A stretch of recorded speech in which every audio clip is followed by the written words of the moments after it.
हाँ बच्चों, बीच में नेटवर्क प्रॉब्लम की वजह से बात बीच में ही रह गई, आधी रह गई। तो मैं ये कहानी का वर्गीकरण आपको बता रही थी, ठीक है। कहानी का आज तक कोई सर्वमान्य और अंतिम रूप से वर्गीकरण संभव नहीं हो सका है। फिर भी आलोचकों द्वारा विभिन्न दृष्टिकोणों के आधार पर इसे मुख्य रूप से 3 भागों में वर्गीकृत किया गया है। अब वो 3 भाग कौन कौन से हैं? नंबर 1, स्वरूप के आधार पर, और नंबर 2, विषय वस्तु के आधार पर, नंबर 3, रचना लक्ष्य के आधार पर। अब इसके भी अंतर्गत आपके कई भाग आते हैं, कई भागों में इन्हें बांटा गया है। जैसे कि स्वरूप के आधार पर कहानी को निम्नलिखित 6 भागों में बांटा गया है।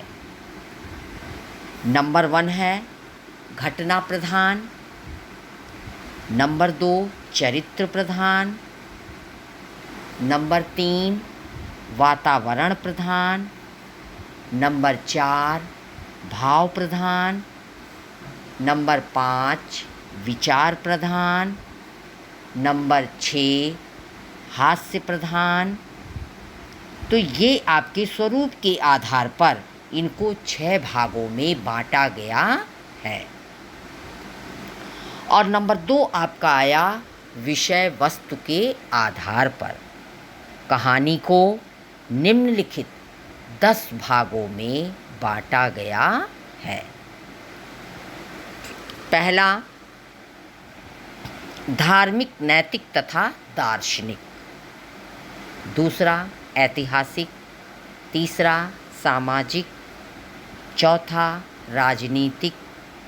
पांचवा, वैज्ञानिक। छठा, जासूसी एवं तिलिस्मी। सातवां, मनोवैज्ञानिक। आठवां, मनोविश्लेषणात्मक। नौवां, द्वंद्वात्मक भौतिकवादी। 10वां, आंचलिक। तो ये 10 वर्ग आपको विषय वस्तु के आधार पर इसके अंतर्गत आते हैं। नंबर 3, रचना लक्ष्य के आधार पर कहानियों को 4 भागों में विभाजित किया गया है। पहला है आदर्शवादी, दूसरा यथार्थवादी, तीसरा आदर्शोन्मुख यथार्थवादी, चौथा प्रकृतिवादी या नग्न यथार्थवादी। ठीक है, तो ये आपके कहानी का वर्गीकरण के विषय में मैंने आपको बताया कि इनको कितने भागों में बांटा गया है और उन भागों को भी कितने उपभागों में विभाजित किया गया है, ये मैंने आपको बताया। अब चलिए, अब आगे आपका आता है कहानी का उद्भव और विकास। क्या आता है? कहानी का उद्भव और विकास। मानव सभ्यता के आदिकाल से ही कहानी कहने और सुनने की परंपरा किसी न किसी रूप में विद्यमान रही है। यानी कि जैसा कि हम लोग भी बचपन से ही विभिन्न प्रकार की कहानियों को सुनते चले आ रहे हैं। कहानी को विश्व की प्राचीनतम विधा का दर्जा दिया जा सकता है।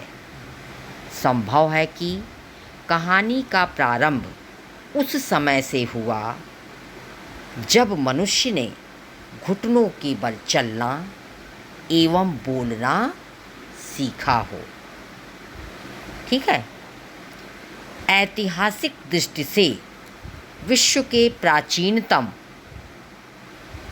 उपलब्ध ग्रंथ ऋग्वेद को संस्कृत आख्यानों और कथाओं का मूल स्रोत मानना चाहिए।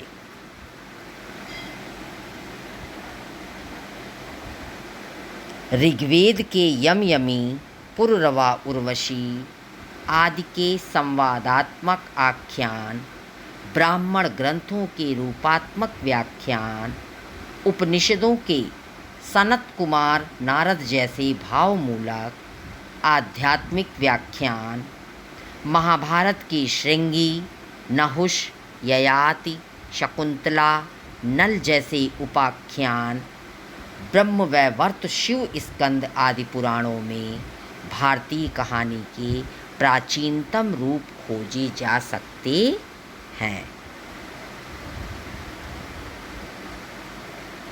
संस्कृत के बाद पाली, प्राकृत तथा अपभ्रंश भाषाओं में बौद्ध एवं जैन धर्म विषयक अनेकानेक कथाएं लिखी गई हैं। अवदान और जातक साहित्य में तो कहानियों के अगाध भंडार मिलते हैं।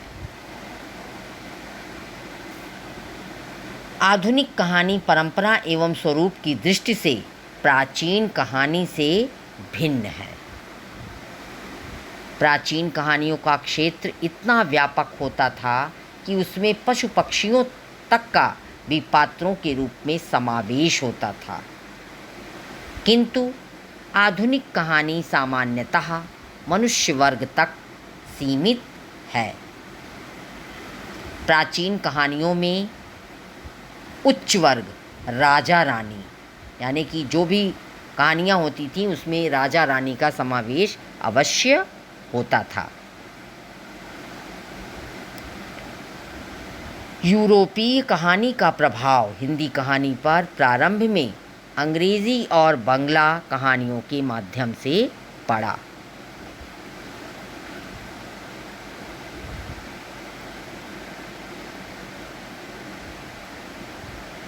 इस प्रकार से इन लेखकों में सर्वप्रथम उल्लेखनीय हैं जर्मनी के E.T.W. हाफमैन, जिनके कहानी संग्रह 1814 से 1821 ईस्वी के बीच प्रकाशित हुए। ठीक है, अब ये आपका कहानी के उद्भव और विकास की जानकारी मैंने आपको दी। अब इसके अंतर्गत कि कहानी के उद्भव और विकास का सम्यक अध्ययन शीर्षकों में विभक्त करके किया जा सकता है, जैसे कि प्रारंभिक युग, आपका ये प्रारंभिक युग, इसके अंतर्गत अगला आया आपका स्वतंत्रता पूर्व युग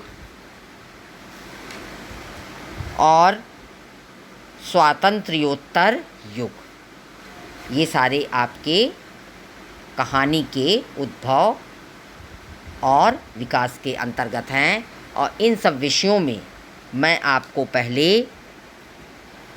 पढ़ा चुकी हूँ, मतलब मैंने विस्तृत रूप से आपको मैंने इसकी जानकारी दी है।